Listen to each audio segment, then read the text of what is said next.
Yes, welcome back to Poetry and Police. This is a day that I am going to open your eyes about certain situations as it relates to the Firearm Act. And just to reiterate what I have spoken about when I was discussing the new Firearms Act, as the Commissioner was talking about, and as our great Prime Minister was talking about, the amendment to the Firearm Act, that minimum sentence for a person charged for an illegal possession of firearm in Jamaica, the minimum sentence is 15 years, which means the sentence can be more, but the sentence can never be less. Now, before I go any further, I will, as usual, shout out, big up to all my subscribers, all my new subscribers too. Big up to the Jamaica Young Police channel. You are doing a great job, Sir Porter. Continue supporting the people of Jamaica. Continue to bring out the truth out there about corruption in the police department, corruption in politics, and corruption in Jamaica in general. Now, when I did the video about the new Firearms Act, and I explained to my audience that conviction in any case in Jamaica, it always comes down to a whole lot of mitigating issues. One of the issues, especially in a firearm case, is the links of the prisoner. I said that to you people, is the links of the prisoner. You can arrest Tom Strokes for a gun, and you can arrest John Dooley for a gun. No, Tom Strokes is a little idiot on the street and have no links. He don't have no political links. He don't have no bad man ties, like ties to any area dance. He don't have no ties whatsoever. He's just a little man with a one gun. No, if that man is found with a illegal firearm by the police, most of the time that man will be sent to prison and given the maximum penalty for that offense, because he don't have nobody. He don't even have a good attorney to argue the case, to ask the judge to lower the sentence amount. Right? But, and even if this man is a first offender and he does not have a good attorney, then there is nobody to argue with the judge about him being a first offender to lower the sentence even below the minimum 15 years.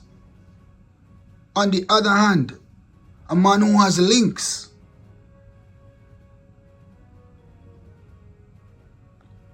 and has a good attorney and goes before the court for illegal possession of firearm, then the avenue is not an avenue anymore, but it have different roads all over the place, because anything can happen in this case. And I have said it to many police officers before who argued with me that it has to be 15 years and nothing less than that, even though I said openly that people will end up getting less than 15 years. So before I explain more about how a man can get less than that, I have said to you before that a person, an accused who has links, plus a good attorney, political links, police links, and a good attorney, will end up getting less years. Nobody believed my story. Well, every police that I spoke to about it said, no, 15 years. I said, okay, I am going to prove to you that a conviction is always based off the type of prisoner. You have high-end prisoner, and when I say high-end prisoner, I'm talking about the prisoners are the accused then who have political links,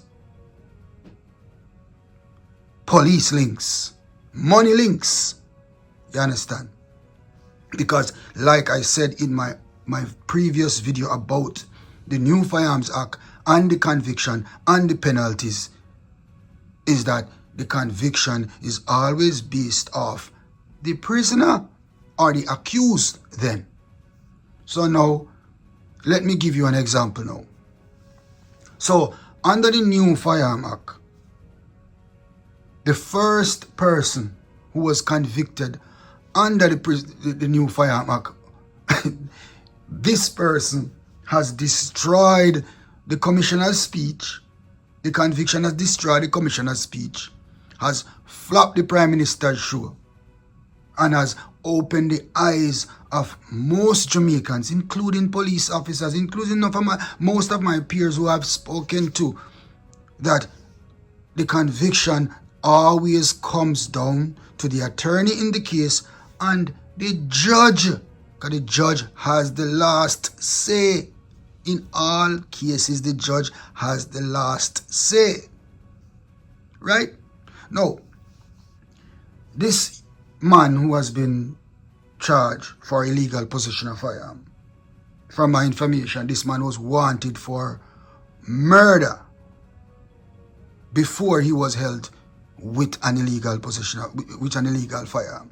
And this man, as the Gleaner put it forward, this man name in the Gleaner, the story in the Gleaner state that this man name was Dennis Mundell, aka Ginsing, from a St. Catherine address.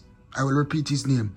Dennis Mundell, otherwise called Ginsing of a St. Catherine address. The Gleaner brought the story. Because what the Gleaner did, the Gleaner made sure to put the story forward to show the Jamaican people that even though the Firearm Act says minimum of 15 years, they are still mitigating issues. And like I said before,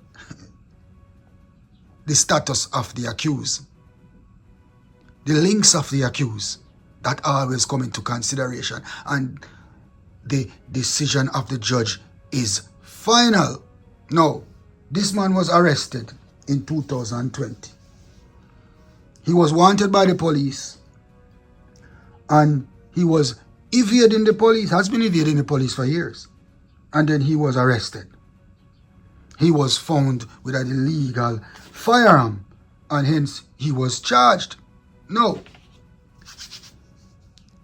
In the end, he was convicted and his sentence was not 15 years. It was not 10 years. It was not even 5 years. But this man was sentenced to 4 years in prison. Remember, people, this is a man who has committed a murder and was wanted by the police for murder. And this was a man who has been evading the police until he was caught. And when he was caught with an illegal firearm. So now, if he was charged for murder, people, he would charge for murder and illegal possession of firearm. That would be one count of illegal possession of firearm. So call that 15 years minimum just for the illegal possession of firearm from the murder charge, if he was convicted for the murder. And if he was held with another firearm, he would have gotten 15 years for the second count of illegal possession of firearm. That are 30 years already, So say that he was not convicted for the murder and he was convicted just for the illegal possession of firearm and ammunition. Then he should have got minimum 15 years or more. But Mr. Ginsing seems that he's one of those type of prisoners that I have explained to you, or type of accused man that I have explained to you people over and over again, that the conviction of an accused is based off the status of the accused, the links of the accused, and plus there are other mitigating issues. As a detective, I am going to tell you the other issues. Now, if a man is arrested and charged for illegal possession of firearm, if he goes to court and he pleads guilty, he does not waste the court time. That is also taken consideration when it comes to sentencing. If the man is a first offender, that is also taken in consideration. if the man has a good attorney who can argue with the judge to reduce his sentences based off him being pled guilty and as a first offender, then the lawyer can always ask the judge to reduce the sentence. And all of this is left up to the judge. Understand? Now, there's also what you call a social inquiry into an accused. When a man is charged, say charged for illegal possession of firearm, and it is time for sentencing, then the social workers go in the community and they inquire about this man's background. And if the inquiry comes back to say that this man is a decent citizen, then his sentence can also be reduced. Now, if in this case with Dennis Mundell, aka Ginsing, the social inquiry would have been erased because he was wanted for murder, so that would not be taken in consideration. So in his case, the only thing that could be taken into consideration by the judge when it comes to his sentence is the fact that he pled guilty. We could not say he was a first offender because he was wanted by murder by the police. So the only thing that could go for him is the fact that he pled guilty for the firearm and he did not waste the court's time. No. Based off the new Firearm Act, Ginsing should have got the minimum 15 years.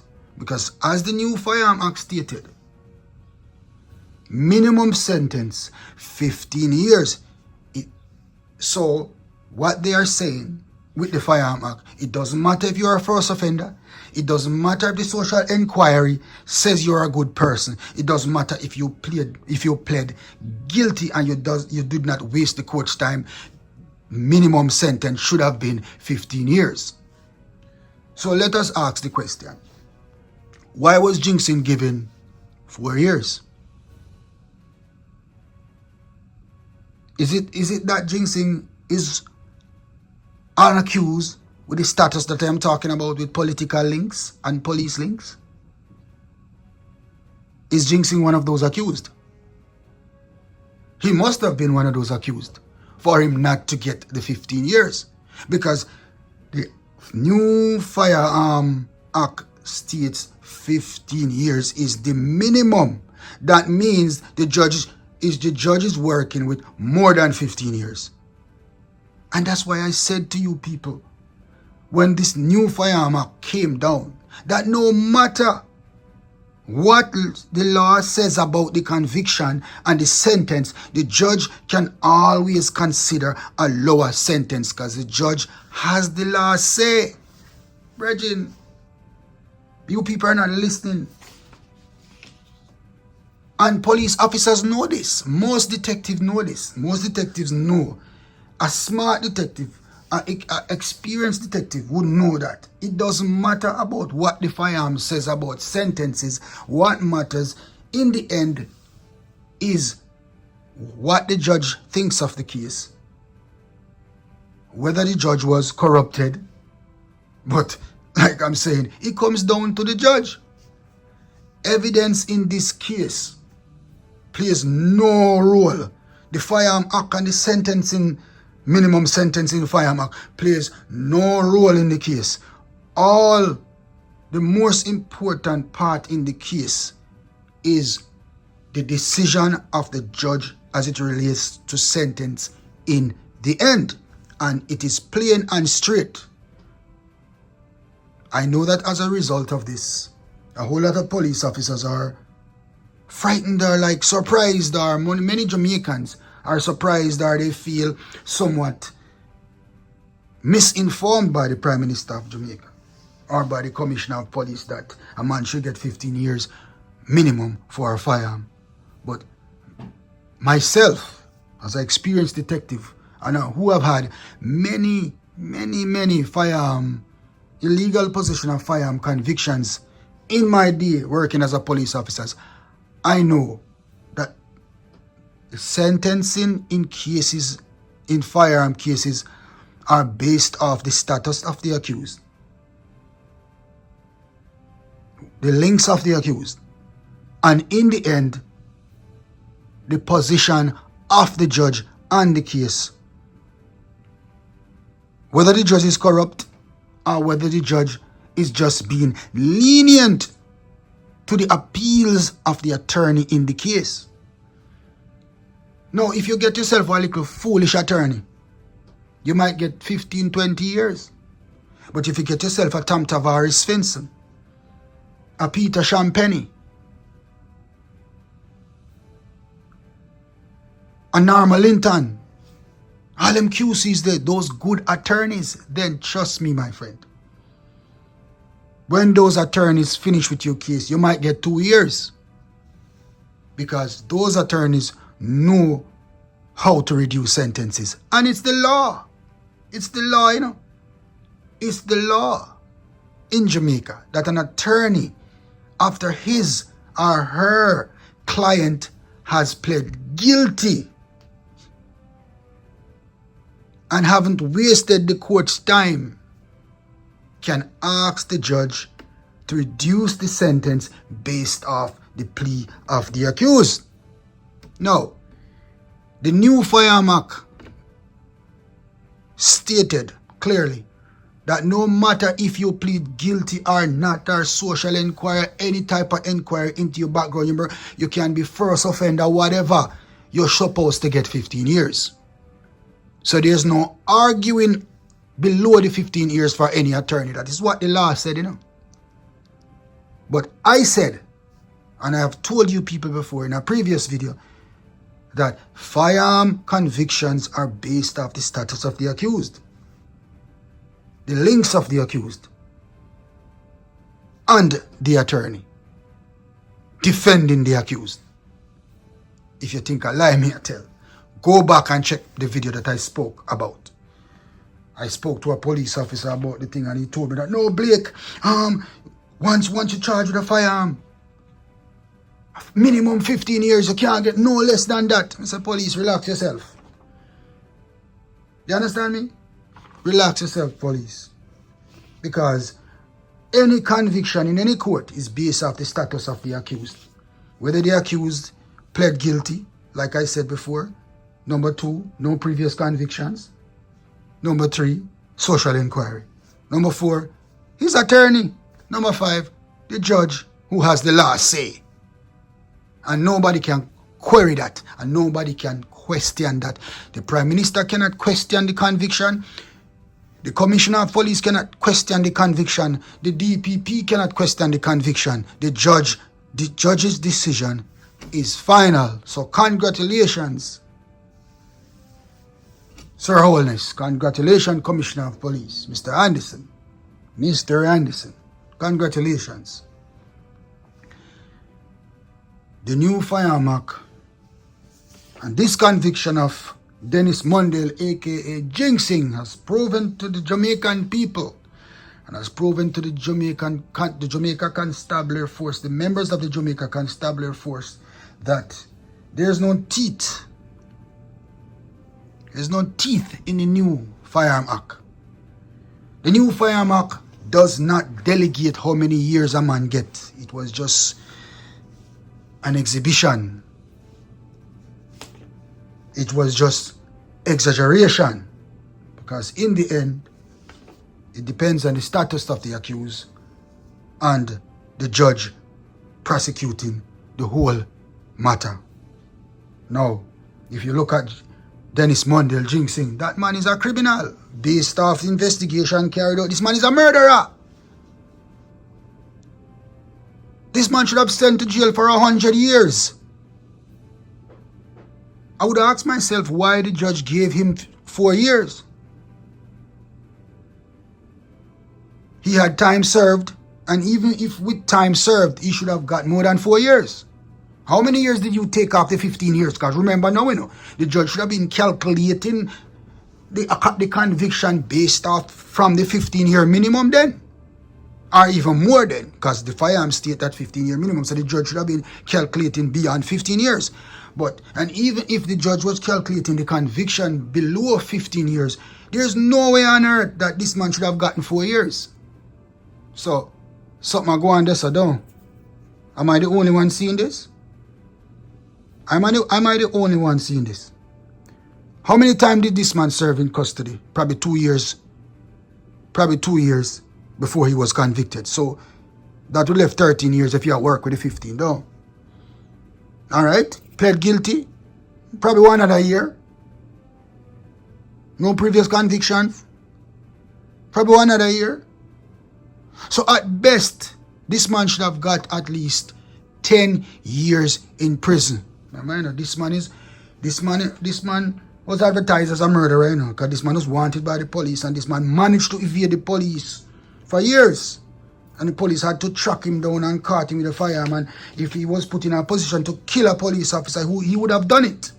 And only God knows how many other murders that this man committed before he was caught by the police.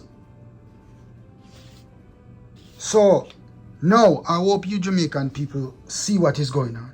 I hope the few police officers who believed in the Firearm Act, should say, and believed that a man would get 15 years straight off of the bat like that. I hope your eyes are open now. Enough respect to the detectives like myself who knew that the 15 years would not stand. And I would have believed that it would have been some people. But now, can you imagine the first case? What does that say about the act? And what does that say about Jamaica's judiciary system? The first person convicted under the new Firearm Act destroyed the act, destroyed the whole purpose of the act. He was given 4 years, 4 years and some months. Not 5 years, not 10 years, not 15 years as prescribed, but rather he was given 4 years and some. A criminal. And I know that if this was one little small man who never committed himself before and was just found with a firearm and could not afford a good attorney, he would have probably gotten 20 years. So you see how it go now? And the little idiot them on the street who just walk up and down with gun and commit a great crime because them feel so them fi have gun. And them go to prison because them not no links. They not a good attorney to talk for them in court, to defend them in court. They don't have no teeth. And that is how all convictions works in Jamaica. The links that you have, the type of accused that you have. I call some accused high value accuses. And I guess Mr. Ginsing, Dennis Mundell, as the Gleaner so eloquently put it, so brightly, clearly put it, so transparently put it, evaded the convictions of the new Firearm Act. So, I hope you people are watching. I hope you people are listening. And I'll talk to you some other time as we proceed. Thanks for watching once more.